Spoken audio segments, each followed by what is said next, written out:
So, I was able to cap off this whole top section right here, so therefore the indent for the shock is all enclosed, and that makes it to where the side covers for the CVT are now finished. Now, I was going to also add some plate steel right here welded to the frame to cover up this hole, but we definitely need to add a front cover, obviously, and I'm almost wondering if it'd be easier just to have the aluminum butt up against this aluminum right here instead of having to come all the way out to here.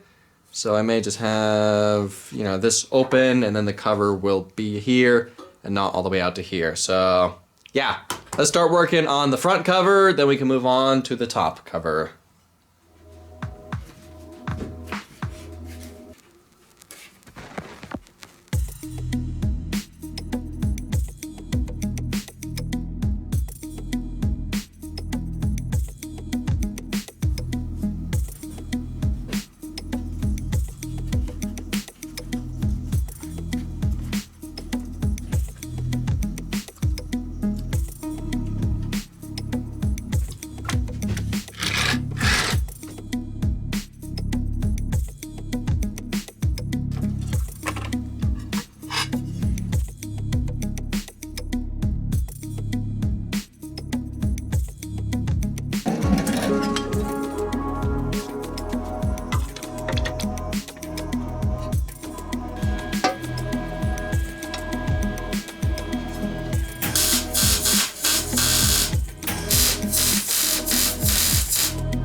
So the CVT cover is now finally finished. Now, I did not bother closing off the back side of this. It is completely wide open. I mainly did that to allow for airflow, but honestly I did that because I don't really want to have to bother sealing off the back side. I think it's fine. You know, I don't really see any benefit in sealing off the back side now.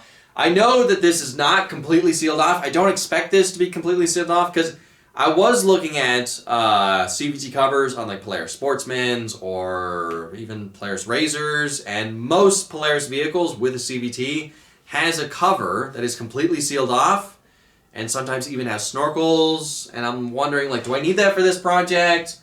But I'm not going mudding with this thing. I'm not going snorkeling. I don't expect to ever drive through any more than a foot of water with this project, so this being not completely sealed off, I think it's fine.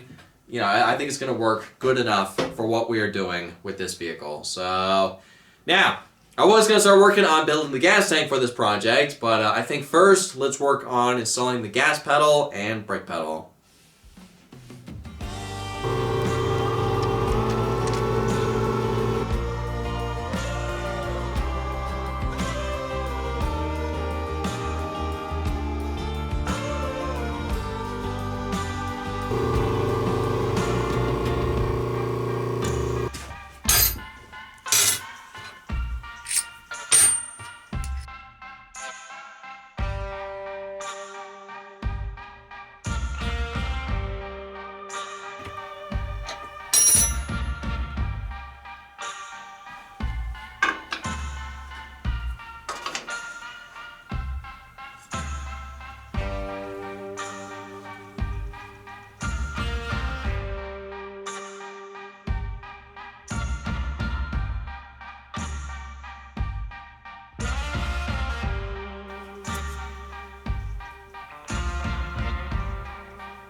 Alright, throttle pedal's installed as well as the brake pedal. Also got the master cylinder installed. Now I'll hook up all this stuff once we have welded the whole frame together, and then that's when I can start working on hooking up everything like the brakes, the throttle cable, and all that stuff. So I'm kind of, I don't know, I've slowly kind of lost faith in these super cheap eBay go-kart master cylinders.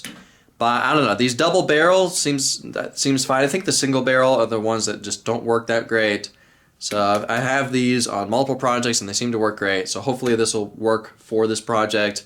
If not, I'll just have to figure out some other master cylinder to use for this thing. But this should be good enough for the front and rear brakes. Now, let's start working on hooking up the gear shifter for the gearbox.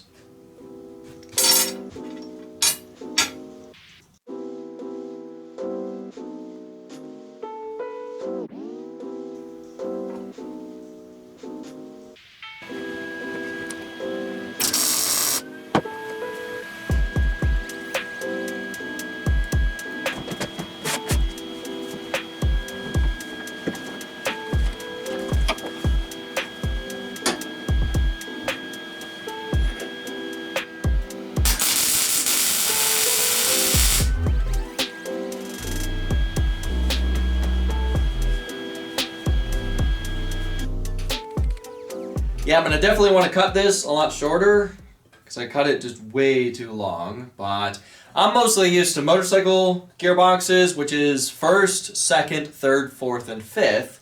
But with this gearbox, it's kind of way different. You just basically go from one side to the next, and then in between is each gear. So I'm gonna try to make it to where park is all the way back here, and I think neutral is next, and then low range and high range. I'm also going to make it to where you have to move this a lot to go through each gear, because I feel like if I make it to where you only move it just a tiny little bit, then it's going to be too difficult to try to figure out, where the gears are. Yeah, my elbow hits this every time I move it back, but I don't know, I'll put some padding over this.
Now, I'm trying to figure out how to connect the shifter arm to the shifter on the gearbox. Now, if I just simply connect this up to the shifter, it would make it to where high range is back here and then park is up here. And then I was kind of thinking like, that kind of doesn't make sense for me. It makes more sense having high range up here, then low range, then I think neutral is next, and then reverse, and then park being back here. That seems to make a little bit more sense, and I was going, which is not impossible to do that. I just need to add another piece of shifting mechanism right here to reverse the direction of the shift linkage.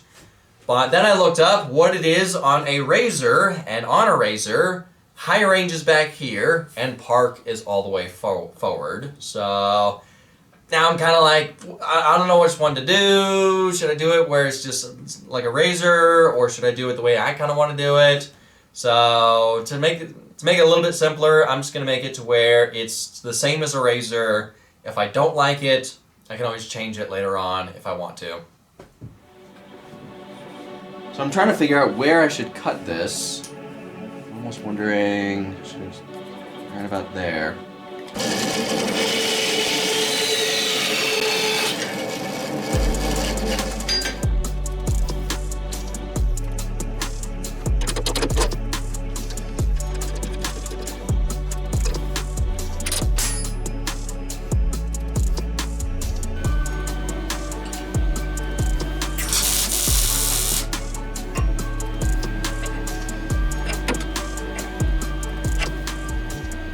So obviously, where this is determines how much I have to move this back and forward to go through the gears.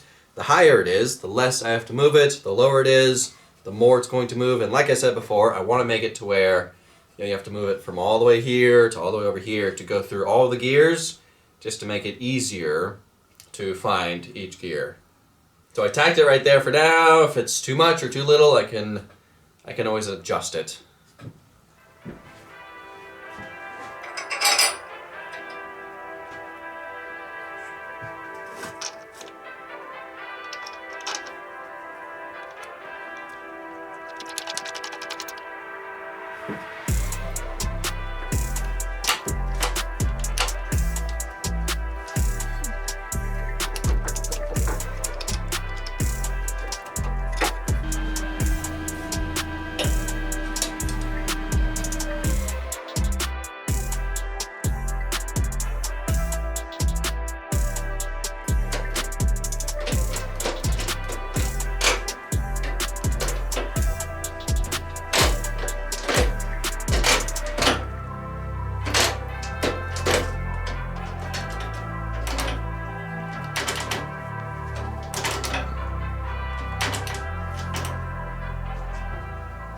Alright, so this is neutral.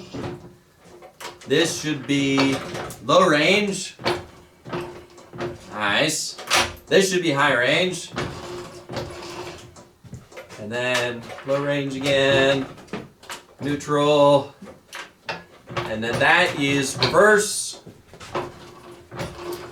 And then all the way forward is park. So, yeah, it does work. It just, I don't know. For me, it just kind of doesn't make sense, you know, if you're in low range or high range, it doesn't make sense to go forward into reverse. Because I'm kind of used to the secondary transmissions on the CBR 1000 project as well as the Mini Trophy Truck project, where on the secondary transmission shifter you go back into reverse and not forward, but I don't know. I guess I'll just have to get used to it for this project. So, shifter is now done. Pedals are mostly done. I just need to install the brake calipers and hook them up, but I'll do that later, as well as CVT cover is finished. Now, I was reading the comments in one of the last videos of this project, and some of you guys were saying how this project looks better without the fiberglass. Now, I don't disagree with you guys. I do think this thing looks cool. But that's kind of the whole point of the fiberglass, is I'm trying to make them look like miniature cars. Now, the Mini Baja Bug project, it wouldn't be a Baja Bug without the fiberglass. If it didn't have the fiberglass installed, then it would just be another go-kart. And that's really what I'm trying to do with these projects. That's kind of the whole point of these projects, is to try to make them look like miniature cars. So that's why that's kind of the point of these projects. But I do see what you guys are saying. It does look cool with the naked tubing and everything, but I don't know. I like those. Once they're done, I'm hoping that they look like a scale version of it. Also, when I take the Mini Baja Bug to any off-roading park, it gets a ton of attention, which is awesome, and I really think that if it looks like another go-kart, then I don't think it would get anywhere near as much attention as it does with the fiberglass body installed. So, now, some of you guys may be wondering when I'm starting the cross kart project, because I know I uploaded the videos of getting the engine running and building the limited slip diff for that project, but I'm kind of just waiting for warmer weather. It's still winter out, still freezing cold, and my productivity during these really cold weeks is slow, I will admit, but I'm just kind of waiting for warmer weather to start working on the cross kart project. So, now, next video of this project, we need to build the gas tank, as well as we need to install the skid plates. Then once we do that, the frame is pretty much done. Then we can start working on stripping this whole thing down, welding the frame together. We also need to start working on rebuilding the engine. But I guess for now, I gotta end this video here. Thank y'all for watching. I'll see ya in the next video. Check out what I just picked up yesterday. So a fan of the channel reached out to me a couple weeks ago and said, hey, I got some engines if you want to buy them. So Huge thank you to Armin for selling me these, as well as he gave me some tires, a seat, a bunch of other stuff. Basically, we filled my whole truck bed up. So this one is a Polaris Sportsman 400, I believe. That is a Suzuki SV650, the same engine that I have in the Mini Rock Crawler project. And the big one is a Polaris. What is it? It's an FST 750 turbo snowmobile engine. This one I'm excited about. I already have a plan on what I'm doing with this engine, but I'm not sure what I should do with these two. So let me know in the comments below, what do y'all think I should build for these engines? Now I did have a thought of taking the Polaris Sportsman engine and putting it in this, but I don't know, the XLT 600 is already in there, so I think I'm just gonna stick with the, plus the XLT 600 is more power than the Sportsman engine. Yeah, it's a 600 versus 400, so I think I'm just gonna stick with the 600 in there.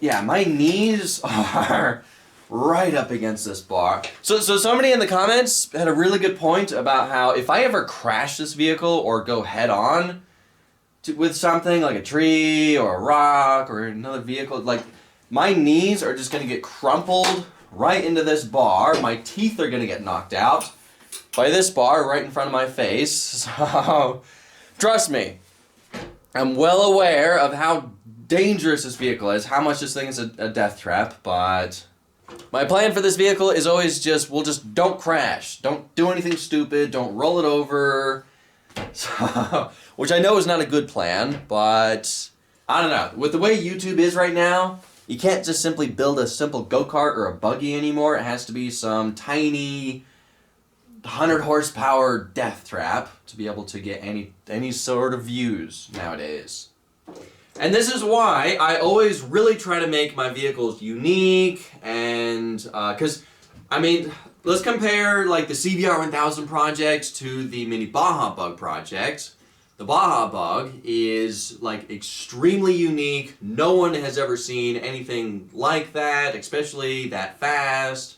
The CBR 1000 is way safer, it's way more fun of a project, it's easy to drive, and has a full roll cage, but some people pay attention to it. Some people, you know, come up, when I take it to an off-road park, some people come up and like, oh, what is this thing? It looks cool.